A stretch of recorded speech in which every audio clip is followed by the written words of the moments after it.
Bismillahirrahmanirrahim.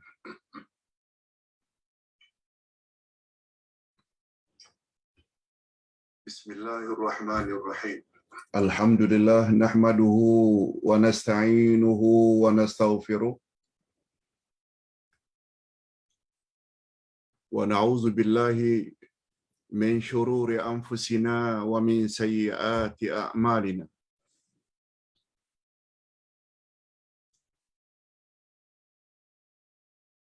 Man yahdihillahu fala mudilla lahu wa man yudlil fala hadiya lahu.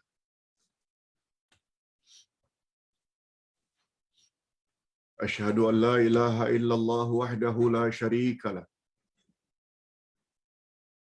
Wa asyhadu anna Muhammadan abduhu wa rasuluhu la nabiyya ba'da.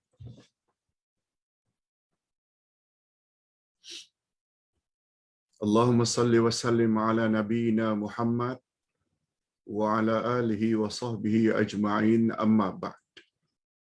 Hadirin dan hadirat serta para pemirsa yang saya hormati, Assalamualaikum warahmatullahi wabarakatuh.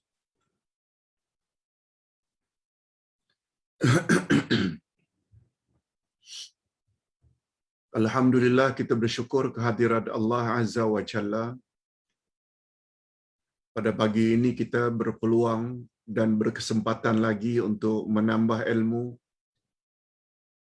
yang berkaitan dengan agama yang kita sayangi, agama Islam. Satu topik yang cukup penting dan menarik, yaitu teguh pendirian ketika mendapat ujian atau ketika mendapat cobaan. Teguh pendirian dengan makna tabah, sabar, tidak panik, tidak menggelabah ketika menghadapi ujian atau cobaan.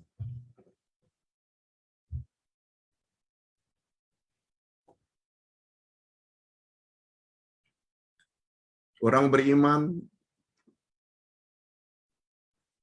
berbeza dengan orang kafir.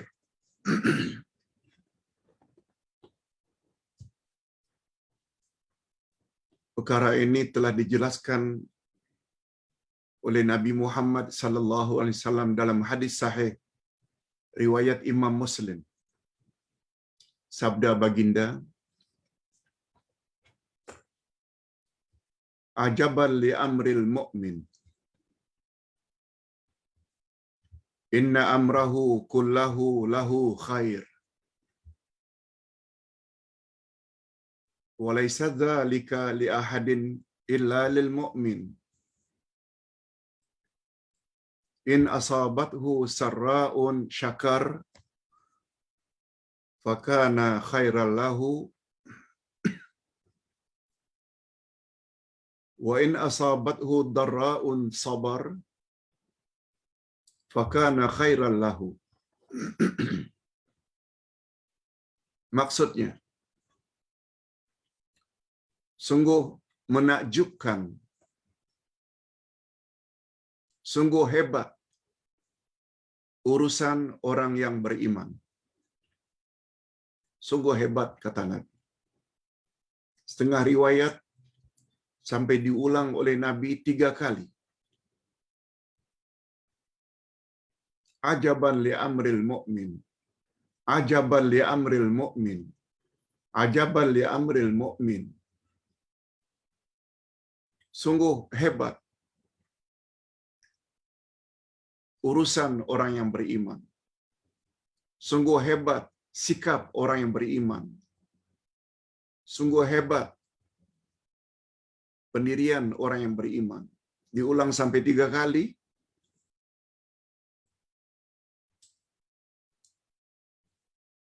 Sehingga sahabat tertarik untuk bertanya,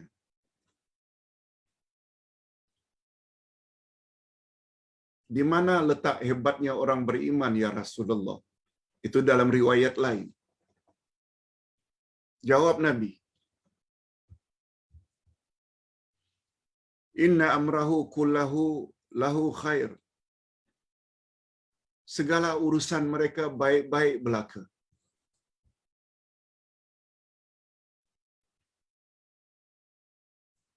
Dan sikap demikian tidak dimiliki kecuali oleh orang yang beriman saja. Yaitu apabila mereka mendapat kesenangan, anugerah, mereka bersyukur. Dan bersyukur adalah baik bagi mereka. Sebaliknya apabila mereka diuji dengan cobaan, mereka sabar. Dan sabar juga adalah baik bagi mereka. Demikian lebih kurang terjemahan bebasnya.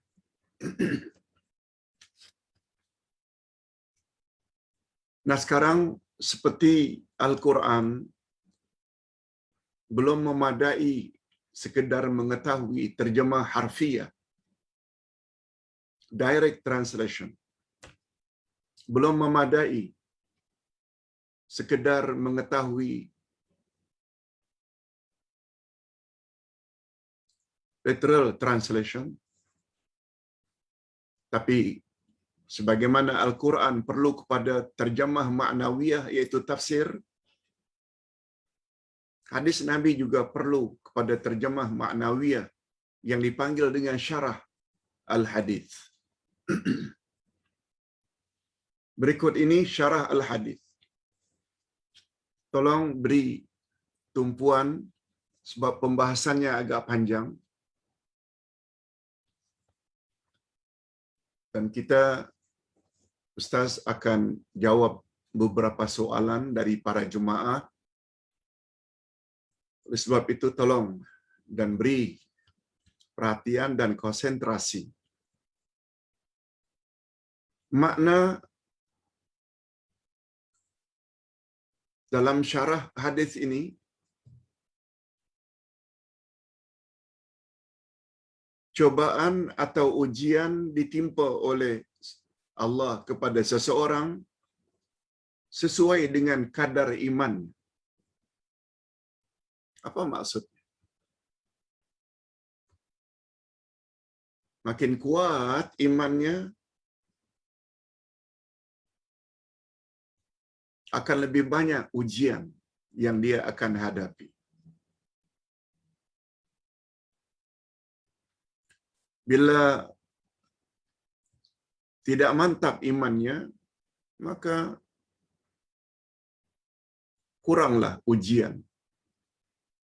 Tapi jangan sampai kita menyimpulkan, oh kalau begitu Pak Ustaz, kalau tak mau ditimpa ujian atau cobaan dari Allah, lebih baiklah kita jangan memiliki iman yang mantap.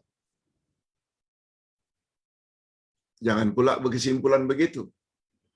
Itu sebabnya perlu kepada penjelasan. Cobaan menimpa seseorang sesuai dengan kadar imannya. Sesuai dengan kuat longgarnya iman seseorang. Penjelasannya. Sudah menjadi fitrah kehidupan dan tabiat manusia di dunia ini mengalami kesusahan dan cobaan. Itu sudah fitrah.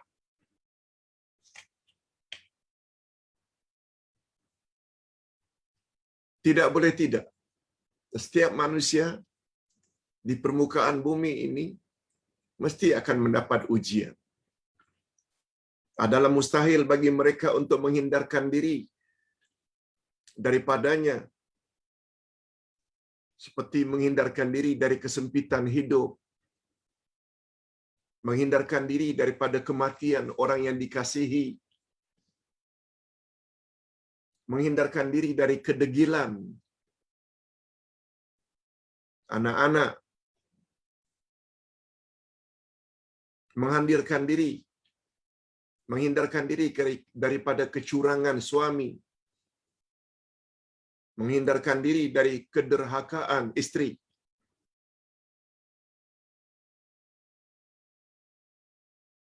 menghindarkan diri dari tekanan pihak-pihak tertentu yang tak suka kita,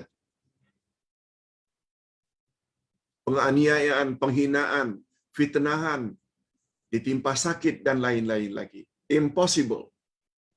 Mustahil itu semua dapat dijauhi. Kalau tidak banyak,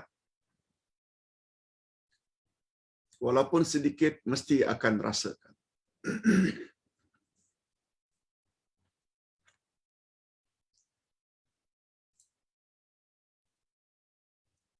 Kalaulah itu semua sudah menjadi sunnah Allah, kalaulah itu semua ditimpa kesusahan hidup yang bermacam-macam itu sudah menjadi ketentuan ilahi dalam istilah agama sunnah Allah dalam kehidupan secara umum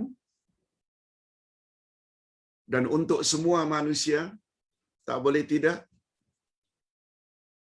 maka para rasul secara khusus adalah orang-orang yang paling banyak menghadapi cobaan dan ujian. Mengapa para rasul? Sebab mereka lah orang yang kuat pegangan agamanya.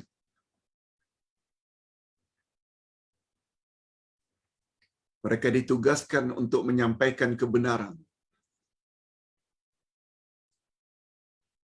Oleh sebab itu kalau ada para pendakwah yang mengikuti jejak langkah para rasul dalam menyampaikan kebenaran, dia akan menghadapi perkara yang sama. Tak boleh ceramah di masjid, tak boleh ceramah tempat itu, tak boleh berceramah, tak boleh.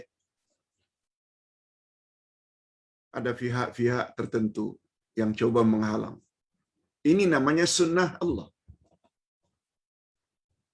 Kalau pendakwah mau berdakwah aman saja, ikut saja mainstream. Sebagaimana amalan nenek moyang, teruskan saja. Pasti aman. Dan mudah dapat tauliah.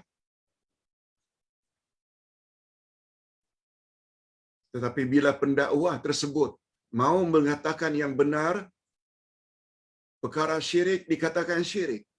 Perkata bid'ah katakan bid'ah. Kalau itu khurafat katakan khurafat. Biasanya pendakwah seperti itu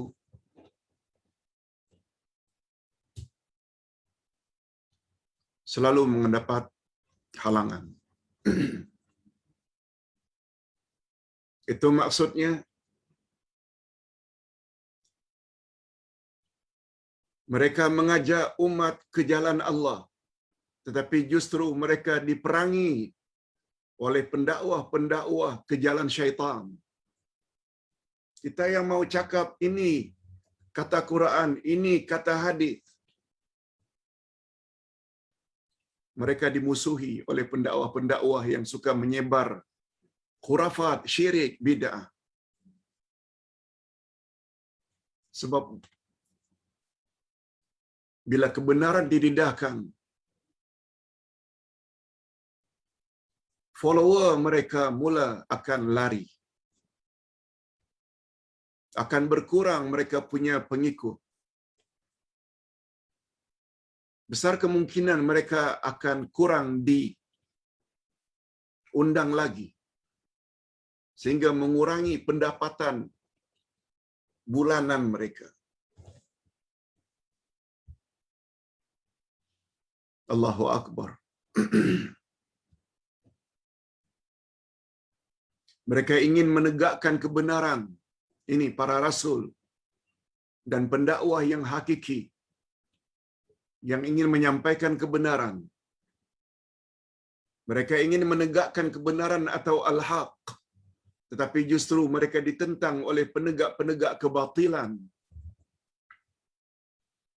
Mereka menuntun umat kepada kebaikan agar mendapat redha Allah, agar layak mendapat pahala, ganjaran, agar masuk syurga. Tetapi mereka selalu dihalang oleh orang-orang yang ingin membawa umat kepada kejahatan. Mereka ingin membawa kepada ma'ruf, tetapi mereka ditentang oleh penyebar kemungkaran. Ini realiti. Bukan sekarang saja, dari dulu lagi. Berapa banyak ulama-ulama yang pembela kebenaran meringkuk di dalam penjara, ada yang sampai mati. Berapa banyak ulama-ulama yang jujur zaman silam mati di tiang gantungan oleh penguasa-penguasa zalim. Ini bukan rahasia lagi. Allah ceritakan dalam Al-Quran apa yang dihadapi oleh orang-orang dahulu, pengikut setia para rasul. Begitulah gambaran corak kehidupan yang dialami oleh para rasul sebagai penegak kebenaran di atas muka bumi. Para rasul. Mata rantai pertembungan antara hak dan batil itu tidak akan berakhir hingga hari kiamat. Itu sebabnya hingga hari ini, satu demi satu, orang yang ingin menegakkan kebenaran ditangkap, dipenjara. Di serata dunia, hatta di negara Arab. Sebagaimana semua kita tahu apa yang berlaku pada hari ini. Pemimpin ingin mengajak rakyat supaya bebas.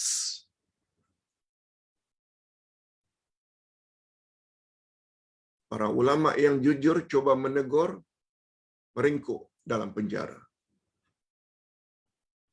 Tak perlulah Ustaz sebut negara yang mana, semua orang tahu. Adalah sudah menjadi sunnah Allah. Sunnah Allah maknanya ketetapan Allah.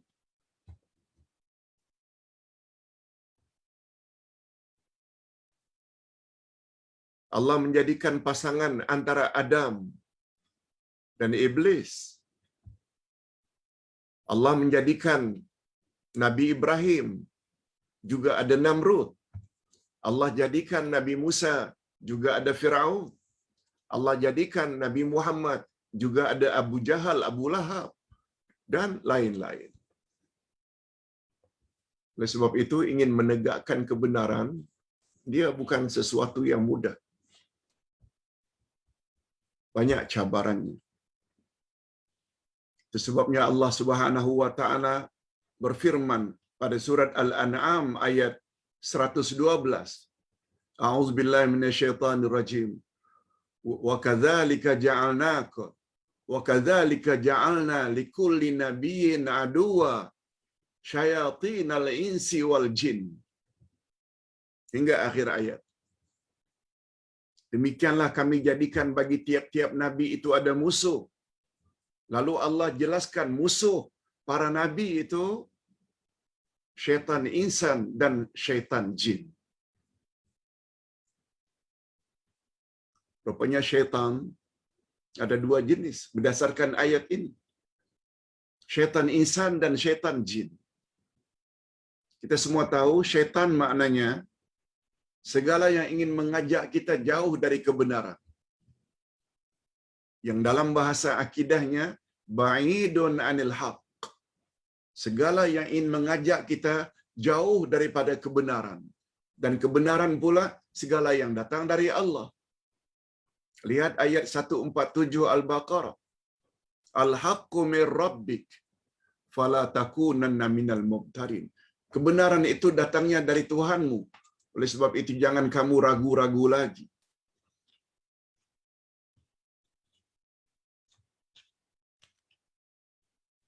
Kata ulama tafsir, biasanya jin dalam Quran disebut lebih dahulu. Sebutan jin dalam Quran disebut lebih dahulu daripada insan. Sebab mereka dicipta lebih dahulu. daripada manusia. Sebelum Adam dicipta, jin sudah ada. Beribu-ribu tahun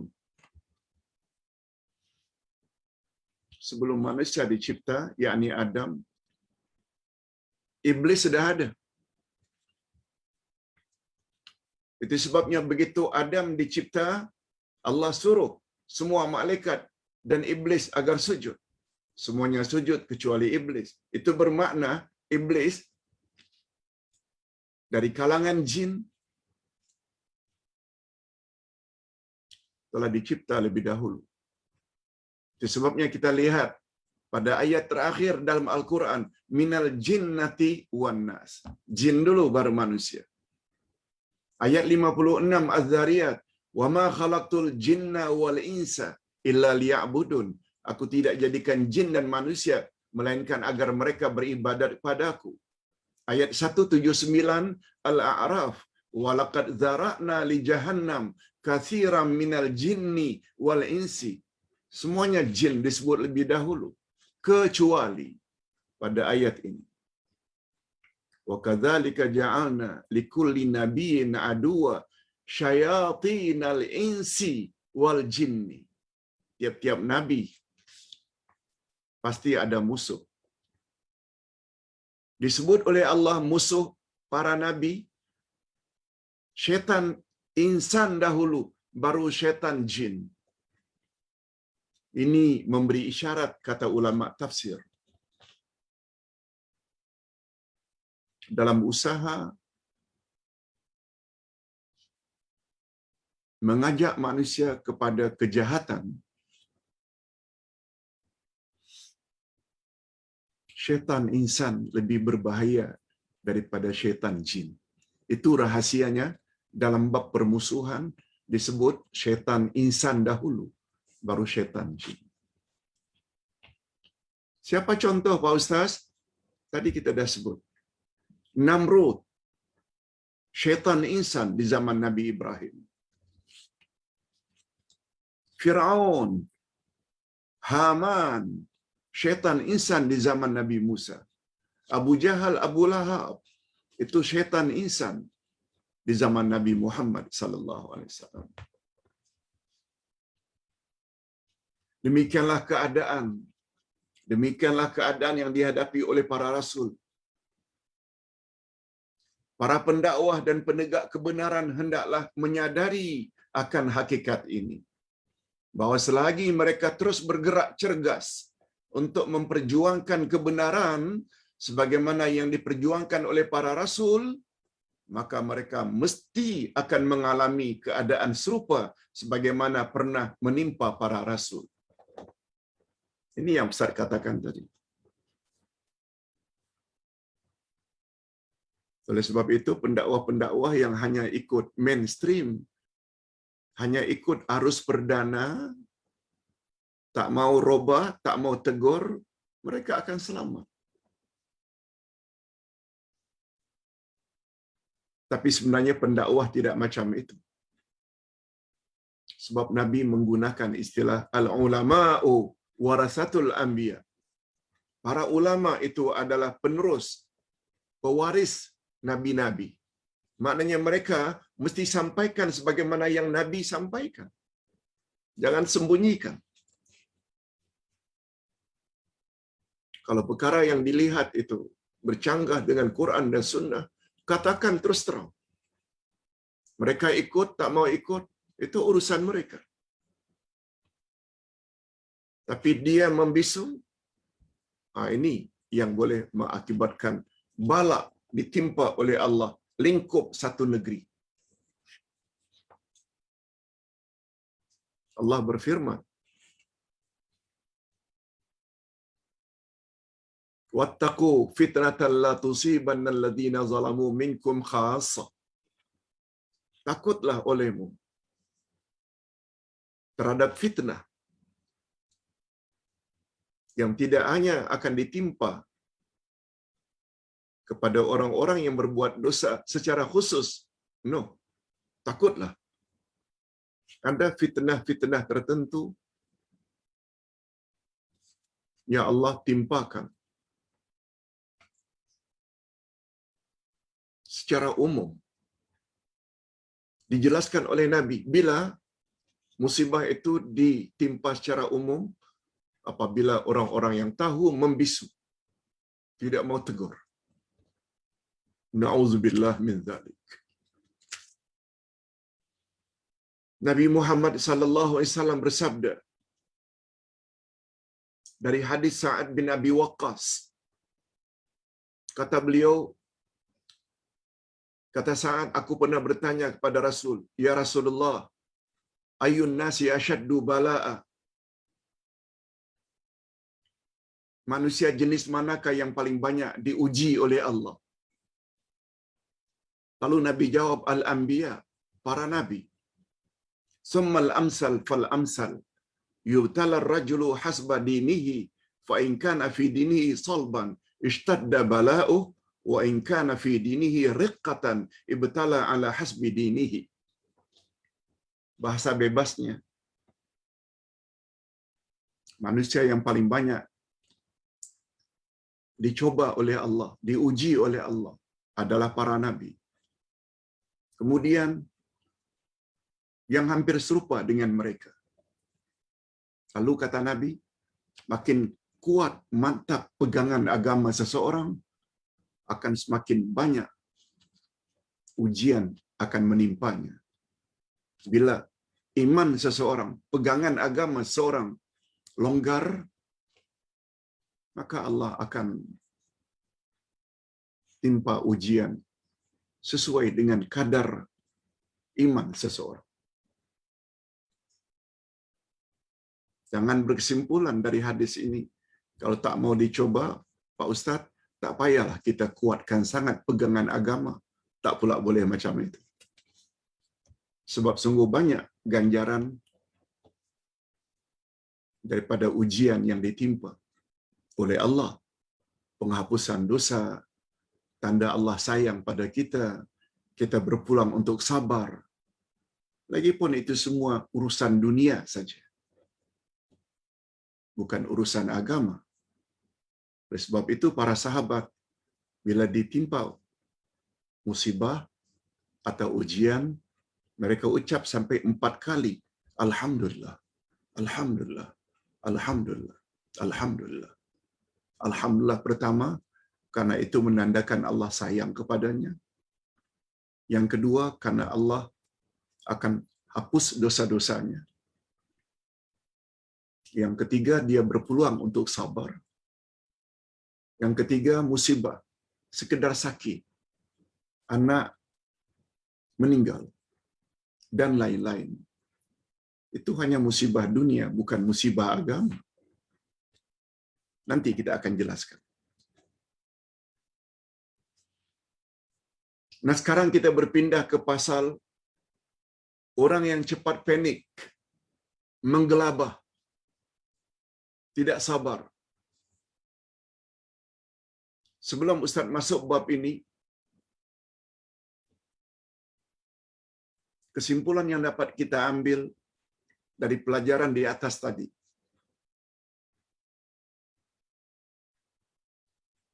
Bukanlah orang yang semakin kuat pegangan agamanya, dia akan bebas dari ujian Allah. Atau dengan kata lain, musibah bila menimpa seseorang, merudum ekonomi, badan kurang sehat, ibu bapa meninggal, anak-anak degil,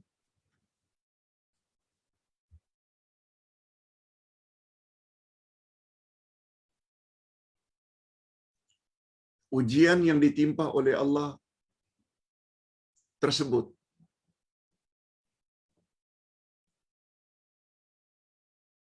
bukan menandakan orang tersebut banyak dosa. Ini yang perlu kita ingat. Kalau itulah kesimpulan kita, oh si fulan itu keretanya aksiden, si fulan itu rumahnya terbakar. Jangan sekali-kali membuat kesimpulan, Itu kereta tersebut dibelinya dengan duit haram lah tu. Rumahnya terbakar itu karena rumah itu dibuatnya dari hasil curian lah itu. Ya, tak pasal-pasal kita mendapat dosa. Buruk sangka. Kesimpulan yang dapat kita ambil dari pelajaran terdahulu, musibah, ujian, bencana menimpa seseorang tak boleh dikatakan karena orang itu banyak buat dosa.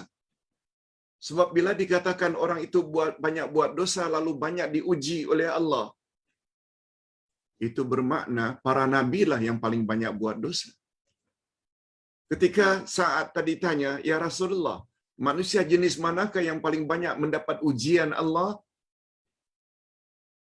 Nabi jawab, Al-Anbiya, para nabi. Apakah kesimpulannya para nabi lah yang paling banyak buat dosa? Padahal mereka maksum. Ni. Malah makin kuat pegangan agama seseorang, dia semakin banyak diuji. Itu sebabnya ibu-ibu bila dapat YouTube, ceramah, yang kita yakin kuat dalilnya, Quran dan Sunnah, kita share. Berapa banyak dari kalangan kita di blog oleh grup, berapa banyak dari kalangan kita yang coba menyampaikan kepada keluarga kita dipulaukan, diisolirkan, kata orang Indonesia. Orang tak mau tegur kita lagi. Kita dicop sebagai ekstremis. Bukan karena kita jahat. Pahami, itu sebab Ustaz kata, topik hari ini sangat mustahak untuk difahami dengan betul. Orang yang cepat panik, siapa mereka? Kenyataan seharian menunjukkan bahawa orang-orang yang paling lekas panik jika ditimpa cobaan adalah orang-orang yang tidak beragama. Tidak beragama. Tak ada iman. Tidak faham apa dia ganjaran orang yang sabar. Tidak faham. Rupanya semakin kuat kita menegakkan kebenaran, semakin banyak diuji oleh Allah Azza wa Jalla. Tak faham. Itu maksudnya tak beragama. Orang yang ragu-ragu, tidak mempunyai pendirian dan tidak mantap keimanannya terhadap Allah dan hari pembalasan. Yes, itu dia. Itu sebabnya lekas panik. Ditambah pula tidak percaya kepada takdir ilahi yang sudah termaktub dalam Lauh Mahfuz akan berlaku perkara tersebut. Kematian cucu ke, kematian suami ke, kematian isteri sudah tertera. Dan ia pasti berlaku. Karena keimanan tidak wujud, panik, menggelabah, meratap, tak menentu. Sedangkan orang yang ada iman, bukan tak sedih, sedih. Tapi tidaklah sampai meratap. Paling-paling dia akan kata, Ya Allah, Inna lillahi wa inna ilaihi raji'un. Allahumma ghafir lahu warhamhu. Doa. Allah telah menggambarkan manusia jenis ini dalam Al-Quran, di dalam firman-Nya. Allah berfirman, Walain azaqnal insana minna rahmatan summa naza'naha min innahu laya'usun kafur. Dan jika kami rasakan kepada manusia sesuatu nikmat dari kami, kemudian rahmat itu kami cabut daripadanya, pastilah dia menjadi putus asa, lagi tidak berterima kasih. Nikmat yang selama ini sihat lalu disakitkan. Selama ini mewah, untung dalam berniaga, sesekali merudum. Itu maknanya nikmat itu Allah cabut. Dia akhirnya jadi fras dan tidak berterima kasih. Sementara orang-orang yang ada iman, cobaan demi cobaan mereka akan hadapi. Alhamdulillah. Ini tanda Allah sayang pada saya, supaya saya ingat kepada Dia. Dengan adanya ujian ini ada peluang dosa-dosa saya dihapus oleh Allah. Dia senantiasa positive thinking, berbaik sangka terhadap Allah, bukan buruk sangka. Nah, begitu juga pada ayat berikutnya. Sila baca, karena banyak lagi yang hendak kita bahas. Bila ditanya mengapa keadaan jadi demikian, bila ditanya mengapa orang tersebut jadi panik, jawabnya, karena mereka tidak percaya kepada Allah yang dengannya dapat menenteramkan jiwa, karena semua perbuatan Allah mengandungi hikmah. Mesti ada rahasia di balik musibah yang menimpa. Tiba-tiba ekonomi merudum, bisnes merudum. Mula terfikir, ya Allah, apalah salah saya. Baru teringat, ya Allah, saya sudah pergi ke mana-mana, haji dan umrah yang belum pernah saya lakukan. Itu cara Allah menegur. Setelah merudum ekonomi, mula fikir, apa ya salah saya? Baru teringat, ya Allah, dah 6 bulan saya tak kontak ibu bapa di kampung. Lalu kita pun kontak. Bukankah itu hikmahnya? Sebab kalau hidupnya senang saja, barangkali bertahun-tahun mak bapaknya tidak dikunjungi. Itu maksudnya.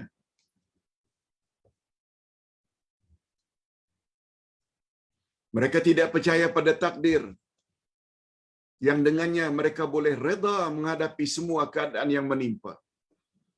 Mereka tidak beriman kepada Rasulullah, yang sebenarnya mereka dapat mengambil teladan dan pengajaran dari baginda. Mereka tidak beriman pada hari akhirat secara mantap, yang dengannya boleh mendorong mereka untuk tabah di sini supaya mendapat ganjaran yang berganda-ganda di akhirat. Bukan berganda-ganda, tetapi unlimited. Allah berfirman dalam surat Az-Zumar ayat 10, "Innama yuwaffas sabiruna ajrahum bighairi hisab." Sesungguhnya Allah akan beri ganjaran terhadap orang yang sabar bighairi hisab. Ada 2 makna bighairi hisab. Masuk syurga tanpa dihisab bagi orang sabar.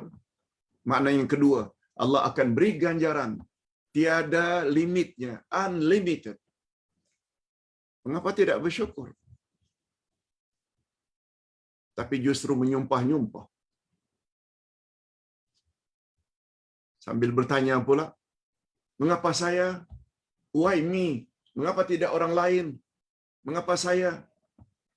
Mengapa saya Allah pilih dengan cobaan ini? Mengapa tidak orang lain? Tidak ada hak. Allah berfirman dalam Al-Quran, kamu tidak berhak bertanya apa yang Allah perlakukan terhadap dirimu. Tetapi Allah lah yang berhak bertanya apa yang kamu telah buat di atas muka bumi. Allahu Akbar. Inilah bahayanya bila baca Quran tak faham. Sehingga tak terbina. Iman itu tak mantap. Kehidupan manusia yang mempunyai ciri-ciri di atas tidak ubahnya bagaikan kapal tanpa kemudi. Terombang-ambing dilanda ombak tanpa arah. Tak tahu ke mana hendak dituju. Ini manusia yang tidak ada iman. Sebagaimana kemungkinan besar kapal tersebut akan pecah dan tenggelam. Begitulah nasib yang bakal diterima oleh mereka yang tidak beriman. Iman yang membuat jiwa kita ini tenang, iman. Sebagaimana pelajaran kita semalam. Iman terhadap nama Allah Al-Wasi', Maha luas anugerahnya, Maha luas ampunannya.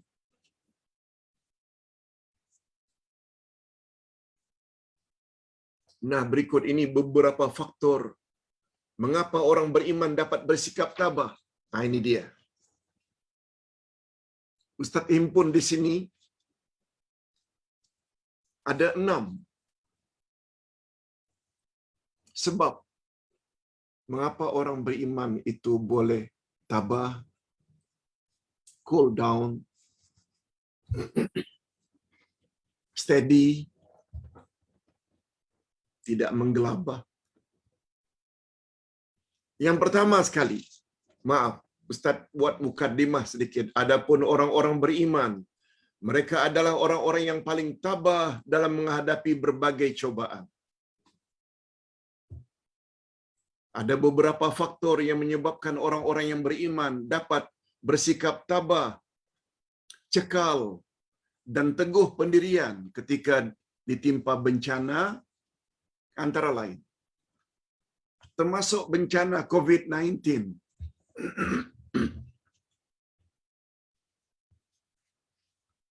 Jangan menggelabah. Jaga SOP, penjarakan, pelitup muka, sanitizer, dan sisi yang lebih penting lagi selain jaga SOP, doa kepada Allah, sebab tidak ada siapa yang dapat memudaratkan kita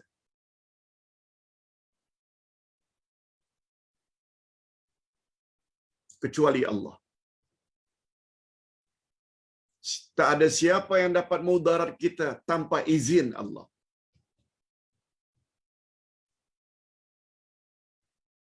Di antara nama Allah Al-Qadir, Dia Maha Berkuasa.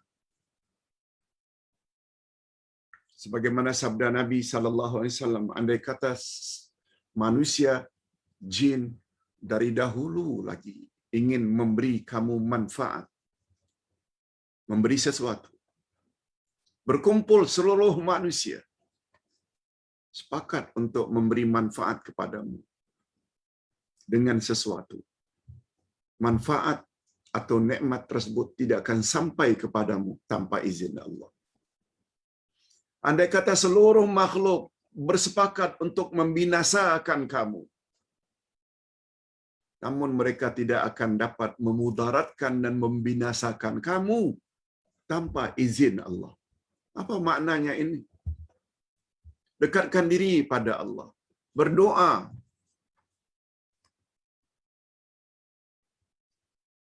Antara lain doa yang paling bagus, Bismillahilladzi la yadurru ma'asmihi syai'un fil ardi wala fis sama wa huwas samiul alim. Ini banyak dalam buku wirid pagi dan petang ada, dalam munajat ada, dalam koleksi doa dan zikir ada. Okey. Ada 6 perkara yang boleh membuat orang beriman itu dapat tabah dan tidak menggelabah bila diuji oleh Allah. Pertama, tolong beri konsentrasi sebab kita hanya ada masa lebih kurang 15 minit. Pertama sekali, mereka yakin bahawa bencana yang menimpa adalah telah termaktub sejak azali. Ini yang dipanggil dengan iman pada takdir. Betul tak iman pada takdir salah satu dari rukun iman yang 6? Kita dah belajar dalam buku akidah Ahlus Sunnah wal Jamaah jilid 1. Takdir itu terbagi beberapa. Ada takdir azali. Ada namanya takdir yaumi. Ada namanya takdir amali. Ada takdir ini dan itu. Ada macam-macam takdir. Satu di antaranya takdir azali, yaitu Allah Subhanahu wa taala pernah suruh qalam supaya menulis segala perjalanan hidup manusia. Dengan ilmunya yang mendalam, Allah beritahu akan kawin A dengan B.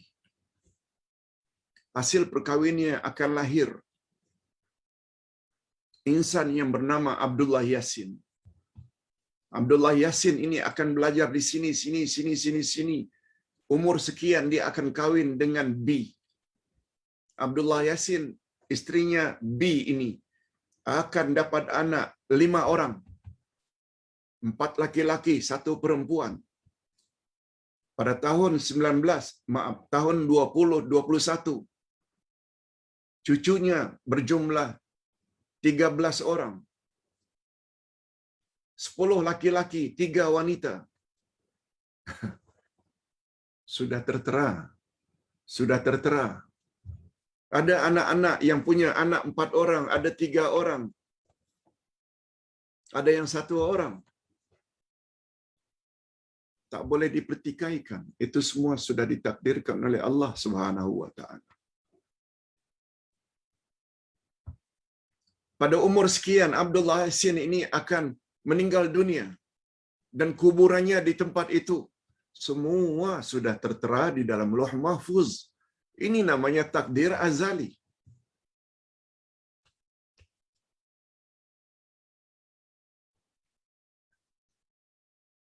Mengapa mesti panik? Allah Subhanahu wa taala berfirman, "Ma asaba min musibatin fil ardi wala fi anfusikum illa fi kitabim min qabli an nabra'aha. Inna dzalika 'ala Allah yasir." Tidak ada satu pun bencana yang menimpa di bumi dan tidak pula dirimu sendiri, melainkan telah tertulis dalam Lauh Mahfuz. Sudah tertulis sebelum kami menciptakannya. Dan menurut Nabi, tulisan kalam tadi yang dipanggil Lauh Mahfuz itu sudah tertulis 50,000 tahun sebelum Allah cipta langit dan bumi. Hadis sahih.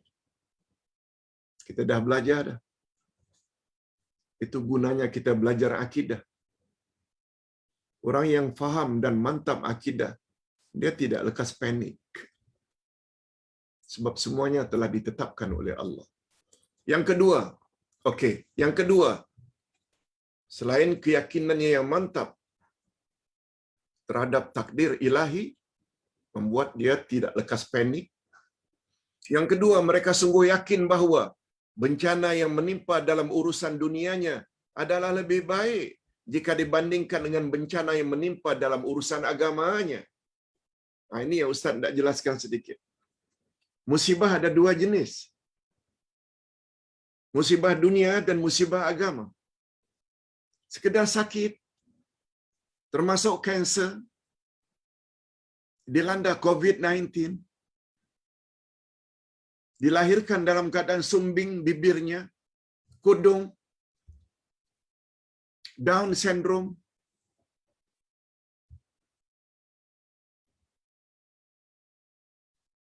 semuanya itu namanya musibah dunia. Musibah dunia maknanya musibah demi musibah yang Allah timpa tidak membawa apa-apa dosa. Apakah karena dilahirkan tanpa tangan sebelah dia berdosa? No. Mentang-mentang sembing dosa? No. Mentang-mentang dicetak oleh Allah, dicipta oleh Allah dengan hidung pesek macam ustaz ni, dosakah? Tidak. Itu musibah dunia. Kalau itu dianggap sebagai kekurangan. Musibah agama yaitu musibah yang berhak mendapat dosa dan siksa daripada Allah. Contoh mudah. Nabi Yusuf pernah digoda oleh isteri seorang menteri zaman itu. Nabi Yusuf yang namanya Zulaikha, ini nama yang cukup popular. Di suatu bilik yang tertutup, tidak ada orang lain. Zulaikha mengajak memuaskan nafsu seks dengannya. Dengan kata lain zina. Pendek cerita, Nabi Musa menolak. Nabi Musa sampai lari, dikejar,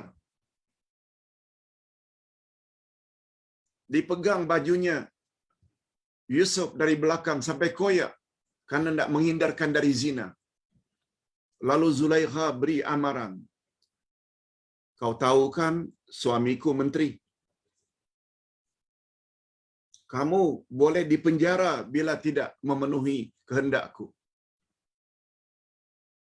Yusuf tetap tidak mau memenuhi hasrat perempuan tersebut. Lalu berkata, Allah ceritakan dalam Al-Quran, Qala rabbi sijnu ahabbu ilayya mimma yad'unani ilaih. Yusuf berkata, ya Allah, aku lebih suka masuk penjara dari memenuhi kehendak wanita tersebut.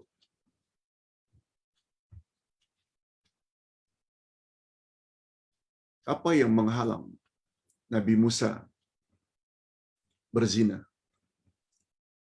Lebih suka memilih di penjara. Sebab masuk penjara tak dosa. Karena tak ada salah pun. Itu namanya musibah dunia. Tetapi bila dilayani kehendak Zulaikha berzina, itu musibah agama, itu dosa. Coba wanita cantik tawarkan pada lelaki hari ini, nak masuk penjara atau zina? Bayangkanlah betapa dangkalnya iman seseorang. Dia lebih mengejar kelezatan yang hanya sesaat, tak fikir terhadap dosa di akhirat nanti. Semuanya ini yang bercakap iman. Ini penyebabnya. Itu sebabnya kita digalakkan sangat oleh Nabi sallallahu alaihi wasallam agar berdoa, Allahumma, ya Allah ya Tuhan kami, la taj'al musibatana fi dinina. Jangan engkau timpakan musibah pada agama kami. Wala taj'alid dunya akbar hammina. Jangan kamu jadikan dunia ini sesuatu yang sangat kami cari-cari, yang sangat kami pentingkan. Wala mablagha ilmina.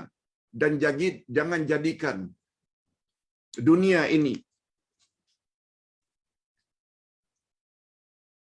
menjadi batasan ilmu kami. Doa ini, ya Allah, jangan engkau timpakan musibah pada agama kami. Itu musibah agama tadi. Berzina, berjudi, minum arak, bergaul bebas, dedah aurat, itu musibah dunia. Jangan kamu jadikan kami, ya Allah, orang yang terlalu mementingkan dunia dan hanya membatasi ilmu dunia sahaja. Ilmu agama tak dicari. Ini peringatan untuk parent, ibu bapa yang hanya tuitionkan anak ilmu dunia sahaja. Al-Quran tak dituitionkan, ilmu agama tak dituitionkan. Anak-anak tak dimasukkan ke madrasah. Ini hadis riwayat Tirmizi dan Al-Hakim. Bagus doa ini diamalkan setiap hari. Okey, sekarang yang ketiga. Yang ketiga yang membuat seseorang itu boleh steady, tidak panik, tapi tenang saja walaupun ditimpa musibah. Sebab Allah berjanji akan senantiasa bersama membantu orang-orang yang sabar. Ini yang Ustaz sebutkan tadi. Dalam ayat yang ke-153 dari surat Al-Baqarah. Innallaha ma'as sabirin. Sesungguhnya Allah bersama dengan orang-orang yang sabar. Bersama di sini dengan makna Allah tolong. Bukan sekedar Allah tahu siapa yang sabar. Kita telah bahas ini dalam buku Akidah Ahlus Sunnah wal Jamaah jilid 2. Pada bahagian yang terakhir dipanggil dengan Babul Ma'iyah. bab kebersamaan Allah dengan makhluk. Kebersamaan ini al-ma'iyah ada dua jenis. Al-ma'iyatul ammah, kebersamaan Allah secara umum, membawa makna pengetahuan Allah, Allah melihat, Allah mendengar. Sama ada orang itu orang Islam atau orang kafir, itu al-ma'iyatul ammah. Adapun al-ma'iyatul khassah, yaitu kebersamaan Allah secara khusus hanya untuk orang-orang yang beriman. Selain membawa makna Allah tahu, Allah melihat, Allah mendengar, juga membawa makna Allah tolong siapa yang sabar. Macam mana cara Allah menolong? Kita serahkan pada Allah. Tapi kita kena yakin Allah akan tolong siapa yang sabar. Betul tak para nabi, para rasul, wali-wali Allah terdahulu, orang yang dekat dengan Allah, mereka mendapat pertolongan daripada Allah Azza wa Jalla. Paling kurang pertolongan membuat jiwa mereka tenang. Walaupun sampai ditali gantungan oleh penguasa zalim, walaupun masuk dalam penjara, mereka tidak frus. Contoh Buya Hamka. Dalam penjara, beliau menyelesaikan tafsir Al-Azhar sampai 30 juzuk. Berapa banyak orang-orang yang di penjara, mati dalam penjara, atau dalam penjara mereka mengarang kitab.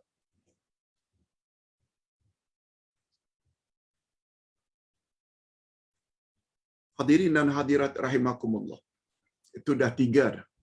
Yang keempat, mereka yakin bahwa bencana yang menimpanya itu adalah pertanda kasih sayang Allah. Bukan Allah benci. Ini hadisnya. Inna azamal jazai ma'a azmil bala. Wa inna Allah ta'ala idza ahabba qauman ibtalahum. Faman radiya falahu ridha. Wa man sakhata falahu sakht. Sesungguhnya besar ganjaran berdasarkan besarnya cobaan. Sesungguhnya Allah Subhanahu wa taala jika dia mengasihi suatu kaum, lalu dia timpakan bencana pada mereka. Oleh sebab itu siapa yang reda dengan bencana tersebut, untuknya keredaan Allah. Siapa yang murka, marah-marah dengan ujian Allah, maka mereka juga layak mendapat murka Allah. Hadis riwayat Imam At-Tirmizi dan Ibnu Majah. Dalam hadis yang lain, yang ringkas, Inna Allaha idza ahabba mra'an ibtala. Sesungguhnya Allah apabila mencintai seseorang, akan diujinya orang itu. Jadi ujian, bencana, cobaan yang menimpa bukan menandakan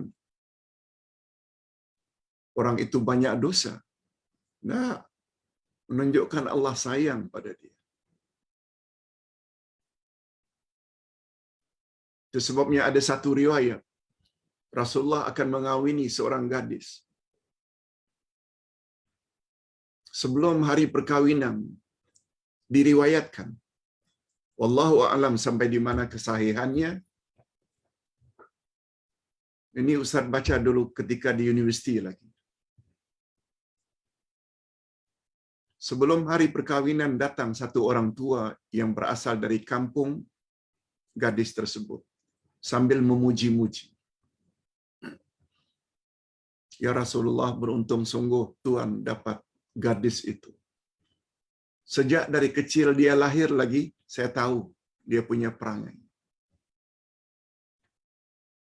Antara lain yang dia rekomen, yang dia puji, dialah gadis yang paling cantik dalam negeri itu. Dialah begini, begini, begini, begini. Pokoknya yang baik-baik belaka disampaikan pada Nabi. Last sekali, setahu saya, ya Rasulullah, dia tak pernah sakit. Nabi begitu mendengar komen yang terakhir itu, kata Nabi, oke, terima kasih. aku tak jadi mengawini dia. Aku tak jadi mengawini dia. Lalu Nabi bacakan hadis tadi. Innallaha idza ahabba imra'an ibtala. Allah apabila menyayangi seseorang, Allah akan uji orang itu. Jadi karena gadis itu tak pernah sakit, bermakna Allah tak sayang dia. Sampai begitu maknanya ulama mengambil pendekatan bahwa bala itu bukan menandakan Allah sayang, Allah benci, tapi justru sebaliknya Allah sangat sayang. Cuma Ustaz pernah buat sedikit kelakar dalam satu majlis beberapa tahun yang lalu. Ini tidak pula bermakna ibu-ibu kalau ingin cari suami sakit-sakitan. Ini tidak bermakna kalau ingin cari pasangan, carilah pasangan yang berpenyakit. Bukan itu maksudnya.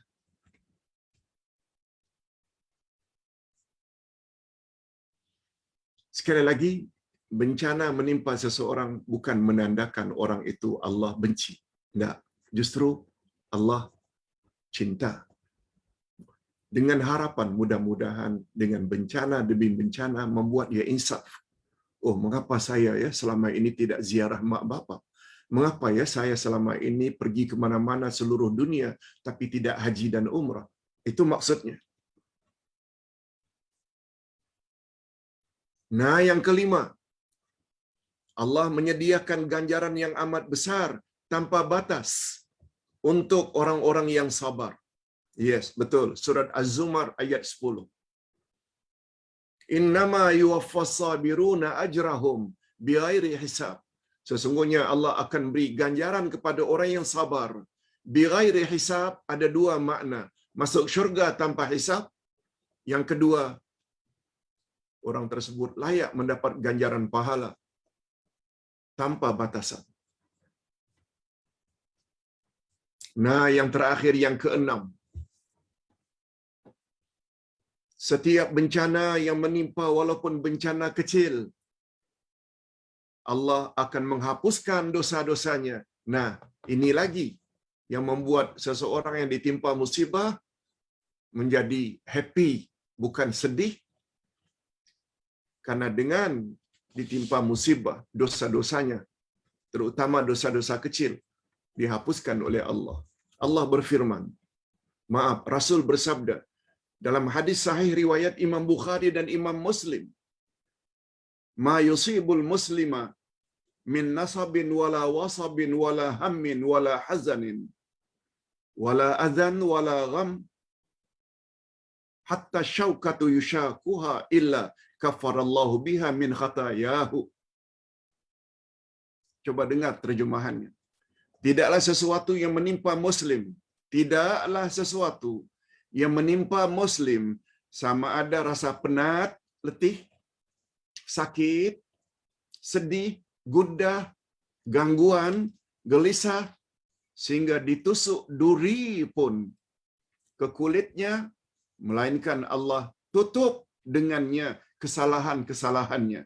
Hadis sahih riwayat Imam Bukhari dan Imam Muslim. Itu sebabnya apabila ditimpa musibah, sebaiknya yang keluar dari mulut ini bukan menyumpah-nyumpah, tetapi alhamdulillah, alhamdulillah. Begitu, itu sebabnya kata para ulama tafsir, para sahabat dulu bila ditimpa musibah, mereka ucap alhamdulillah sampai 4 kali. Kita pula bila dapat nikmat ucap itu pun sekali alhamdulillah. Para sahabat yang begitu mantap imannya, bila ditimpa musibah, alhamdulillah 4 kali. Kali yang pertama karena Allah sayang dia. Alhamdulillah kali yang kedua karena dosa-dosanya akan diampuni oleh Allah. Kali yang ketiga karena berpeluang untuk sabar, ganjaran bersabar pula bighairi hisab. Dan yang keempat, alhamdulillah, karena musibah yang menimpa sekedar musibah dunia, bukan musibah agama. Yes, itu dia. Sebabnya seorang ulama zaman silam pernah ditanya, Pernah seorang yang saleh tersandung kakinya dengan sesuatu yang tajam. Tersandung. Orang alim. Dia tidak merintih. Dia tidak mengeluh kesakitan. Malah sebaliknya dia tersenyum dan istirja'. Istirja' maknanya menyebut la inna lillahi wa inna ilaihi raji'un. Sebab inna lillahi wa inna ilaihi raji'un kan disuruh apabila ditimpa musibah. Berdasarkan ayat 155 dari surat Al-Baqarah. Wabashiris sabirin. Sampaikan, hey Muhammad, berita gembira pada orang yang sabar. Siapa orang yang sabar? Alladzina idza asabatuhum musibatun qalu inna lillahi wa inna ilaihi raji'un. Orang yang sabar itu ialah orang yang apabila ditimpa satu-satu musibah, mereka ucap inna lillahi wa inna ilaihi raji'un. Jadi inna lillahi wa inna ilaihi raji'un bukan sempena kematian saja. Semua jenis musibah, termasuk tersandung kaki pada batu atau benda yang tajam, sebut inna lillahi wa inna ilaihi raji'un. Lalu kepada ulama tersebut ditanya, Tuhan tersandung sesuatu yang menyakitkan, mengapa Tuhan tidak merintih? Orang saleh itu menjawab, sesungguhnya kemanisan ganjarannya, kemanisan ganjaran orang yang sabar, tidak merintih, telah membuat aku lupa kepada kesakitannya. Telah membuat aku lupa terhadap kesakitannya. Karena yang terbayangnya ganjaran yang besar dari sisi Allah.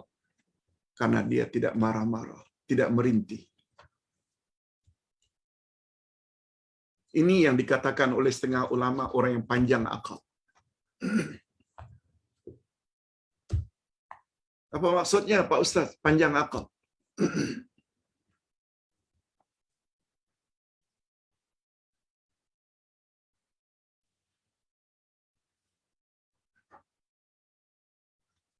Beza tak orang yang sudah lanjut usia macam Ustaz ini dengan kanak-kanak bila dikasih obat?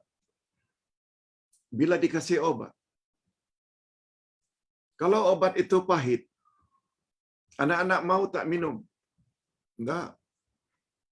Karena akalnya pendek. Di mana pendeknya Pak Ustaz? Yang terbayang olehnya hanya kepahitan obat. Tapi orang tua macam kita, karena akalnya panjang, dengan makan obat walaupun pahit, kesannya nanti akan membawa kepada kesihatan badan. Lalu dia berani tempuh kepahitan yang hanya sebentar untuk mendapat kenikmatan kesihatan yang berpanjangan.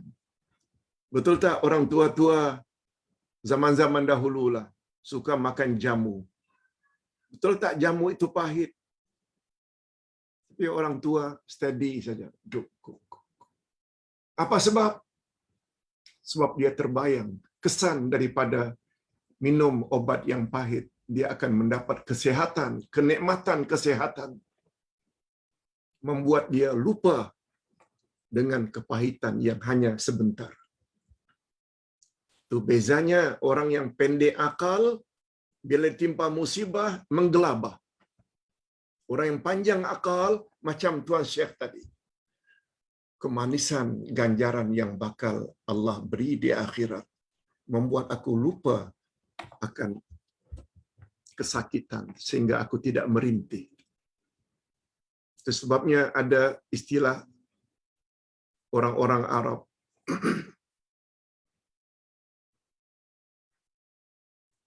yang mengatakan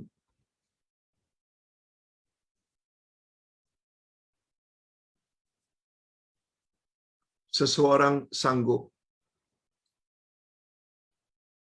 bersusah payah dalam dunia yang sementara ini semata-mata mengharap ganjaran yang banyak di akhirat nanti. Dia pastikan kalau salat subuh berjamaah karena ganjarannya luar biasa. dia sanggup bangun pada waktu malam jam 4, 4:30 walaupun mengantuk sebab dia tahu ganjarannya. Itu sebabnya Umar ibn Khattab radhiyallahu anhu pernah berkata, apa kata Umar?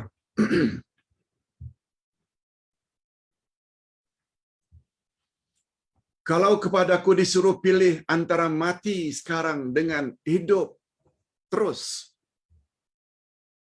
atau panjang umur, aku lebih memilih untuk terus hidup selagi ada dua syariat. Apa dia dua syariat? Jihad fi sabilillah sehingga mati syahid. Yang kedua, selagi ada qiyamul lail. Ustaz ulang. Ini kata-kata Umar ibn Khattab. Padahal Umar ibn Khattab termasuk senarai 10 orang yang dijamin masuk syurga setelah Abu Bakar, Umar, Utsman, Ali. Tapi kalau beliau diberi pilihan untuk mati sekarang atau dipanjangkan umur, aku lebih memilih untuk panjang umur selagi ada dua syariat dalam Islam, yaitu jihad fi sabilillah dan yang kedua qiyamul lail. Maknanya Umar mendapat kelezatan di dalam jihad fi sabilillah, menegakkan kebenaran. Yang kedua, mendapat keseronokan di dalam qiyamul lail. Beza tak dengan kita? Yang apabila diisytiharkan kita mesti berperang melawan orang kafir, barangkali kita dulu yang menyorok di bawah katil. Bila diumumkan esok malam kita akan ada buat qiyamul lail, kita dengar mula loyo.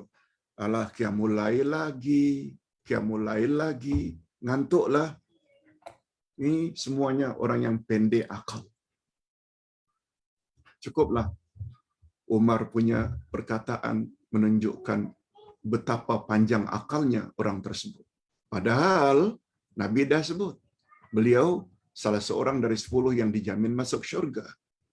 Macam mana dengan kita yang belum ada jaminan apa-apa? Cukup sampai di sini dulu. Mudah-mudahan apa yang kita sampaikan ini ada jugalah manfaatnya. Ustaz ingin jawab secara ringkas saja 2 soalan. Pak Ustaz. Assalamualaikum Ustaz. Saya ingin bertanya, kalau kita berhutang dengan tauke Cina, bila kita berhutang dengan tauke Cina yang dah lama tak boleh tak bayar karena tauke itu tak datang.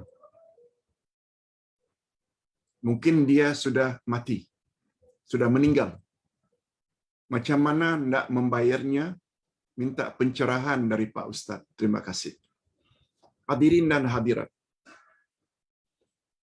Yang namanya hutang ini kepada sesama Muslim atau kepada orang kafir tetap wajib dibayar. Sebab itu hak mereka. Kita tak boleh berkesimpulan, oh, yang dosa ni bila kita curi harta orang Islam, orang kafir, kalau kita curi tak dosa. Salah. Lain halnya terhadap kafir harbi. Kafir harbi ini kafir yang kita dengan berperang dengan mereka. Kita boleh rampas harta mereka. Kita boleh tawan, termasuk isteri-isteri mereka. Tak dosa. Itu namanya harta rampasan. Halal. Itu kafir harbi. Yang kita hidup di Malaysia ini kafir zimmi. Kita dengan mereka hidup sebumbung. Aman, tenteram, tidak saling masalah dalam hati mereka memusuhi kita, itu bab lain.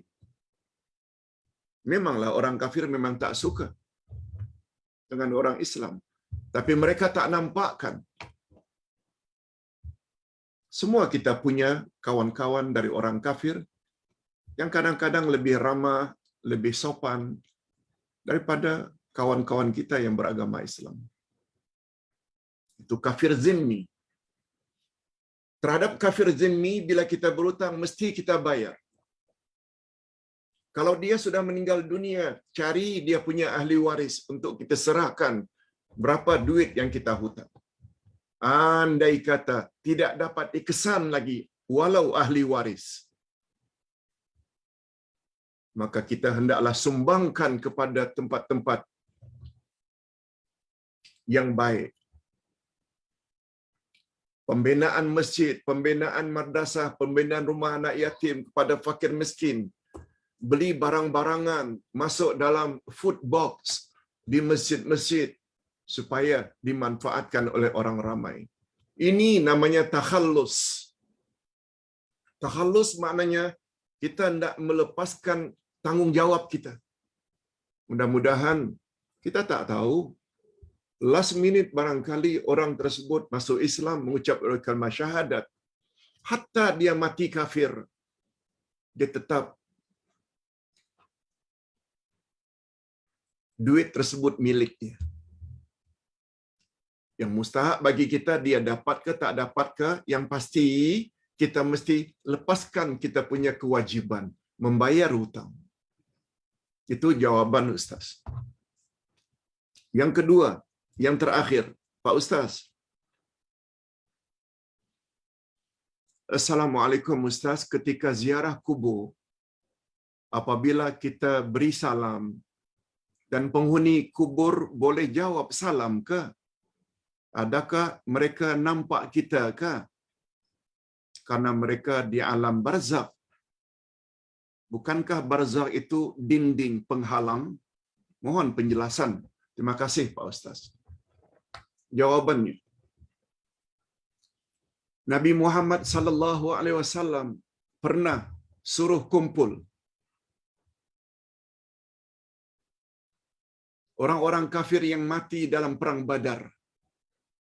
Dalam perang Badar umat Islam kan hanya 300 orang. Orang kafir musyrikin Mekah 3 kali ganda lebih, 1000 lebih. Tapi dengan izin Allah, peperangan pertama ini umat Islam menang. Walaupun kuantiti askarnya dan peralatannya tidak begitu lengkap. Tapi Allah menangkan. Dengan tolong mereka beribu-ribu malaikat dari langit. Diutus oleh Allah.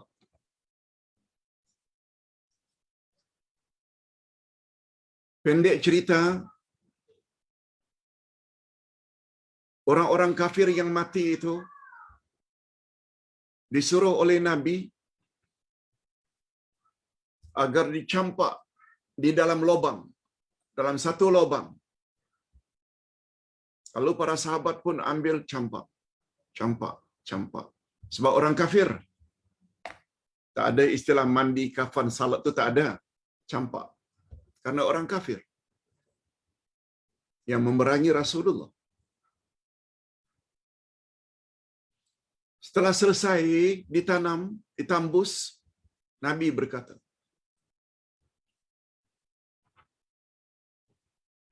orang-orang kafir,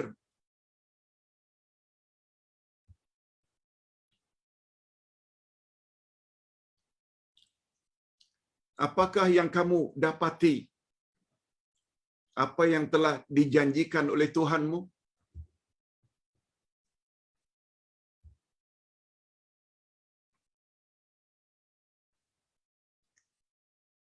Orang-orang kafir, Nabi tanya kepada jenazah-jenazah tersebut. Apa yang kamu dapati? Apa yang telah dijanjikan oleh Tuhan? Oleh Allah? Dan sesungguhnya kami juga mendapati apa yang telah Allah janjikan kepada kami, yaitu kemenangan. Orang kafir kalah. Persoalannya bukan masalah ini. Umar ibn Khattab radhiyallahu anhu memberanikan diri untuk bertanya, "Ya Rasulullah, Tuhan tanya mereka padahal mereka sudah mati. Mereka dengarkah, wahai Rasul, apa yang Tuhan tanya tadi?" Coba dengar jawaban Nabi. "Wahai Umar, mereka lebih mendengar berbanding kalian. Mereka lebih mendengar ucapanku daripada kalian. Kalian dengar tadi kan apa yang aku cakap dan aku tanya pada mereka. Mereka yang sudah mati dalam kubur itu lebih mendengar, lebih tajam pendengaran mereka berbanding pendengaran kamu. Hanya saja mereka tak boleh jawab."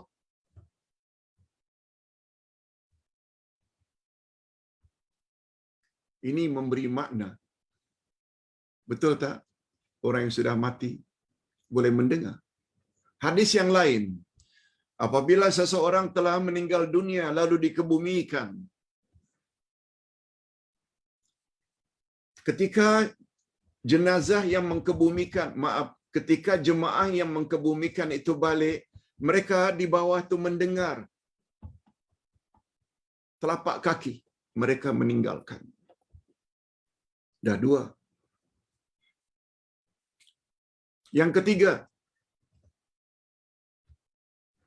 Aisyah radhiyallahu anha ziarah kubur Nabi.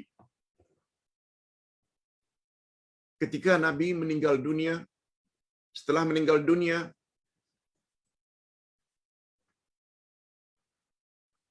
kemudian meninggal pula ayahnya Abu Bakar.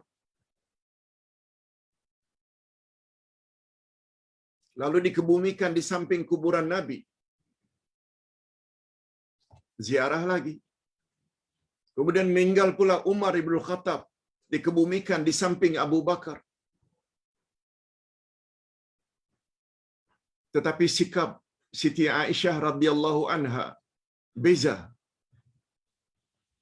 Ketika beliau menziarahi kubur suaminya, Rasulullah, ayahnya, macam biasa. Tetapi ketika Umar dikebumikan di samping Abu Bakar, bertiga, Rasulullah, Abu Bakar, Umar, diriwayatkan Aisyah lebih menjaga auratnya. Lebih menjaga auratnya sebab Umar bukan mahramnya. Beza dengan Abu Bakar, ayahnya. Beza dengan Rasulullah, itu suaminya. Tapi ketika Umar dikebumikan, Aisyah mula menjaga dengan lebih rapi lagi auratnya. Ini semua kata para ulama bahawa jenazah dalam kubur mereka tahu, mereka mendengar. Ditambah pula dalil yang keempat, Rasulullah sallallahu alaihi wasallam menasihati Aisyah, bila kamu ziarah kubur, beri salam wahai Aisyah. Assalamualaikum ya ahlal kubur minal mu'minina wal mu'minat wa inna insyaallah bikum lahiqun. Selamat sejahtera untuk kamu sekalian wahai orang beriman laki-laki dan perempuan, dan kami tak lama lagi akan menyusul kamu. Suruhan Nabi ini agar memberi salam, memberi isyarat bahawa orang dalam kubur itu mendengar salam. Cuma mereka tidak menjawab. Cukuplah itu sebagai jawapan singkat dari Ustaz. Mudah-mudahan ada manfaatnya. Tentang dalil-dalil tak dapat Ustaz sebutkan satu demi satu kerana terlalu panjang. Tapi Ustaz janji akan masukkan atau share dalam grup. Tolong baca. Tolong baca penjelasan panjangnya bahawa orang yang dalam kubur, walaupun di alam barzakh, mereka mendengar dan melihat dan tahu siapa yang ziarah mereka. Kita akhiri dengan doa. Alhamdulillahirabbil alamin. Wassalatu wassalamu ala asyrafil anbiya'i wal mursalin wa ala alihi wa sahbihi ajmain. Rabbana ighfir lana dhunubana wa liwalidina warhamhum kama rabbawna shighara. Rabbana hab lana min azwajina wa dhurriyyatina qurrata a'yun waj'alna lil muttaqina imama. Ya Allah, ya Tuhan kami, sungguh banyak pengajaran yang dapat kami ambil dalam pelajaran pada pagi ini. Begitu hebat sikap orang-orang yang beriman. Mereka senantiasa dalam keadaan tenang, sama ada mendapat nikmat atau mendapat ujian. Apabila mereka mendapat nikmat, mereka segera bersyukur. Apabila mereka diuji oleh Allah dengan apapun jenis musibah, mereka sabar menghadapinya. Dan sikap demikian tidak akan diperolehi kecuali oleh orang-orang yang beriman. Oleh sebab itu, ya Allah, kuatkanlah iman kami, supaya kami senantiasa dalam keadaan tenang, damai, tenteram, sejak di dunia lagi, lebih-lebih lagi di akhirat nanti. Wa sallallahu ala nabiyyina Muhammad wa ala alihi wa sahbihi ajma'in. Walhamdulillah rabbil alamin. Subhanakallahumma wa bihamdik, asyhadu an la ilaha illa anta astaghfiruka wa atubu ilaik.